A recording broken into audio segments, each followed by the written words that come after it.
बापू, बंबई से तो लोग आए हैं, आपसे मिलना चाहते हैं। ठीक है, आप उन्हें भेज दीजिए। आइए, तशरीफ रखिए।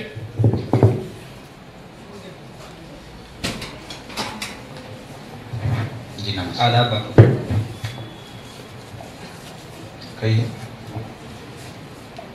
बापू जी, हम बम्बई से, मैं मोहम्मद अली और ये शौकत अली। बापू जी, आपको तो मालूम ही होगा कि बरतानिया हुकूमत ने हमारे खलीफा के साथ क्या क्या किया है।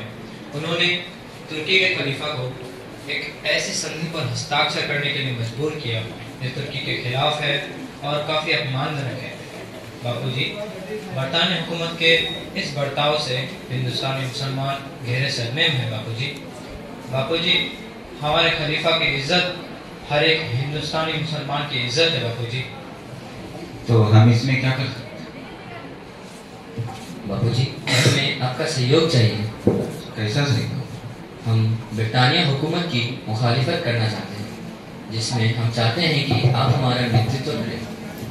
हम मुसलमानों के साथ साथ हिंदुओं का भी साथ चाहते हैं। गांधी जी से शौकत अली और मोहम्मद अली के इस आग्रह को गांधी जी ठुकरा न सके। गांधी जी से एक अवसर के रूप में देख रहे थे कि यही एक सो अवसर है जिससे भारतीय हिंदू और मुसलमानों को एक छत के नीचे लाया जा सके, ताकि राष्ट्रीय आंदोलन की धार को एक नई दिशा दिया जाए। ठीक है, आप मुखालिफत शुरू करें, हमारा पूरा सहयोग आपके साथ है। 1920 नागपुर कांग्रेस कॉन्फ्रेंस में कांग्रेस के प्रतिनिधियों की बैठक होती है, जहां देश के विभिन्न कोने से कांग्रेस के प्रतिनिधिमंडल का जमावड़ा होता है।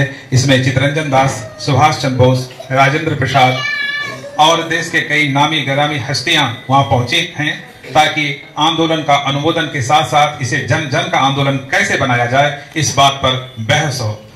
अब समय आ गया है कि हम सब एक हो जाएं और इस जुल्म करने वाली सरकार का विरोध करें, लेकिन हाँ, हमारे विरोध का तरीका अहिंसक होना चाहिए। बापू, हमें कांग्रेस की सदस्यता बढ़ानी होगी और उस सदस्यता के पैसे से हम चरखा खरीदेंगे और लोगों में बांटेंगे, जिससे कि ज्यादा से ज्यादा सूद कटेगा और हम स्वदेशी कपड़े को बढ़ावा दे सकेंगे। जी, मैं इस पे ध्यान दूंगा। जी, धन्यवाद। बापू, हमारे विरोध का तरीका कैसा होगा? सबसे पहले हम अपनी उपाधियां लौटा देंगे। हमें अंग्रेजों से कोई उपाधियां नहीं चाहिए। हम किसी भी प्रकार की सेवा में अपना योगदान नहीं करेंगे। हमारे बच्चे किसी भी सरकारी स्कूल कॉलेजों में नहीं जाएंगे। बाबू, तब हमारे बच्चे पढ़ाई कहाँ करेंगे? हमारे बच्चे हमारे द्वारा स्थापित किए गए स्कूल कॉलेजों में पढ़ेंगे। राजेंद्र बाबू, आप एक प्रखर शिक्षक हैं। अब से आप अब पटना कॉलेज के प्राचार्य होंगे। जी बाबू। और सुभाष, आप कलकत्ता कॉलेज की स्थापना करेंगे और वहाँ के प्राचार्य होंगे। जी बाबू। बापू, जलियांवाला बाग में निर्दोष लोगों की हत्या, गांव में किसानों की दुर्दशा, गांव के जवानों को जबरन फौज में भर्ती कराया जा रहा है। बापू, गांव की हालत बहुत खराब है और आप ही को कुछ करना होगा। जी, हमारा आंदोलन इसी। मगर बापू, हम लोगों को इस आंदोलन से कैसे जोड़ सकेंगे? हम विदेशी कपड़ों की होली जलाएंगे। हम शराबों की दुकान पे धरना देंगे। शराब हमारी युवा पीढ़ी को बर्बाद कर रही है। ये सब करके हम हासिल क्या करना चाहते हैं? हमें स्वराज मिलेगा, सिर्फ स्वराज। कमेटी के संबोधन के साथ साथ क्या बच्चे, क्या बूढ़े, क्या जवान देश में आंदोलन के लिए अग्रसर हो गए। घर घर से विदेशी कपड़े जमा किए गए ताकि होली जलाई जाए। शराब के दुकानों पर धरने दिए गए और ये बात रातों रात जंगल की आग की तरह फैल गई। आइए देखें आगे क्या होता है।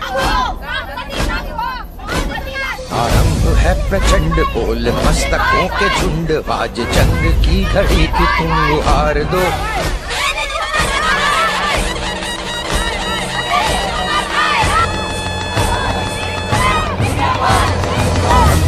प्रचंड बोल मस्तकों के झुंड, आज जंग की घड़ी की तुम गुहार दो।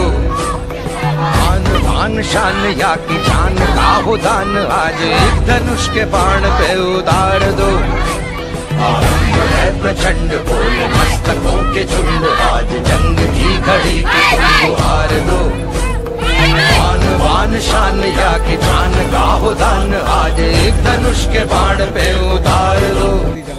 यह आंदोलन अपने आप में अनोखा था, कुछ हासिल कर पाया हो नहीं, लेकिन भारत को एक सांस्कृतिक सूत्र में बांधने का काम किया और भारतीय जनमानस आज़ादी के लिए अब तैयार हो चुका था। संघर्ष की नई पटकथा लिखी जा रही थी देश में, जहाँ पर क्या महिला, क्या बुजुर्ग, क्या जवान, क्या बच्चे, सभी की पार्टिसिपेशन, सभी की सहभागिता देखते ही बन रही है। यही असहयोग आंदोलन अंग्रेजों के मुंह पर, जिसके राज्य में सूर्यास्त नहीं होता था, एक जोरदार तमाशा था और अंग्रेजी हुकूमत की चूल्हे हिला कर रख दी। करे सो प्राण ले वही तो एक सर्वशक्तिमान है। कृष्ण की पुकार है, ये भागवत का सार है कि युद्ध